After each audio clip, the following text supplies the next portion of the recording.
துலாம் ராசிக்காரர்களின் பொருளாதார நிலை மற்றும் அதிர்ஷ்டம். சுக்கிரனை ராசிநாதனாக கொண்ட துலாம் ராசிக்காரர்கள் இயற்கையாகவே ஆடம்பரம், கலை மற்றும் வாழ்க்கையில் ஒரு சமநிலையை விரும்புபவர்கள். இவர்களது பொருளாதார நிலை, அதிர்ஷ்டம் மற்றும் அதற்கான பரிகாரங்கள். பொருளாதார நிலை: பணவரவு மற்றும் செலவு. சுக்கிரனின் ஆதிக்கத்தால் இவர்களுக்கு பணப்புழக்கம் சீராகவே இருக்கும்.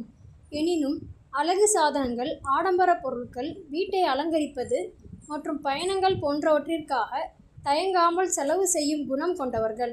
இதனால் வரவுக்கு மீறிய செலவுகள் ஏற்பட வாய்ப்புண்டு. சேமிப்பு மற்றும் கடன் மேலாண்மை: பணம் வந்தாலும் அதை தக்க வைப்பதில் இவர்கள் கூடுதல் கவனம் செலுத்த வேண்டும். நீண்டகால சேமிப்பு திட்டங்கள் இவர்களுக்கு கை கொடுக்கும். தேவையற்ற ஆடம்பர கடன்களை தவிர்ப்பது மற்றும் இருப்பதை வைத்து கடன்களை அடைப்பதற்கான தெளிவான நிதி திட்டமிடல் இவர்களுக்கு மிகவும் அவசியம். தற்போதைய கிரக நிலை: தற்போது குரு பகவான் கடக ராசியில் சஞ்சரிக்கிறார். 10ஆம் இடத்து குருவால் தொழில் மற்றும் வேலையில் சில மாற்றங்களோ அல்லது கூடுதல் பொறுப்புகளோ வரலாம். கடின உழைப்பின் மூலம் பொருளாதாரம் மேம்படும். உத்தியோகத்தில் அதிக கவனம் தேவை.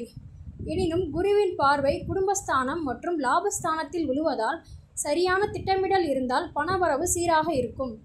அதிர்ஷ்டம்: அதிர்ஷ்ட நிறங்கள் வெள்ளை, வெளிர் நீலம் மற்றும் சந்தன நிறம். அதிர்ஷ்ட எண்கள் 6, 15, 24, 33. அதிர்ஷ்ட நாட்கள் வெள்ளி, புதன் மற்றும் சனி.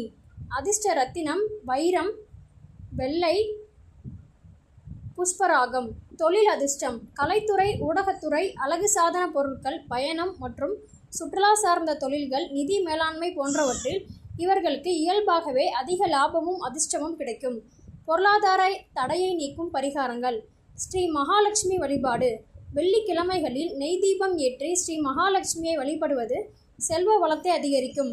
ஸ்ரீ சுக்தம் அல்லது கனகதாரா ஸ்தோத்திரம் பாராயணம் செய்வது மிகவும் விசேஷம். பசுவிற்கு உணவளித்தல்: வெள்ளிக்கிழமைகளில் வெள்ளை நிற பசுவிற்கு அகத்திக்கீரை, வெல்லம் அல்லது பழங்கள் வழங்குவது சுக்கிர தோஷத்தை நீக்கி அதிர்ஷ்டத்தை வரவழைக்கும்.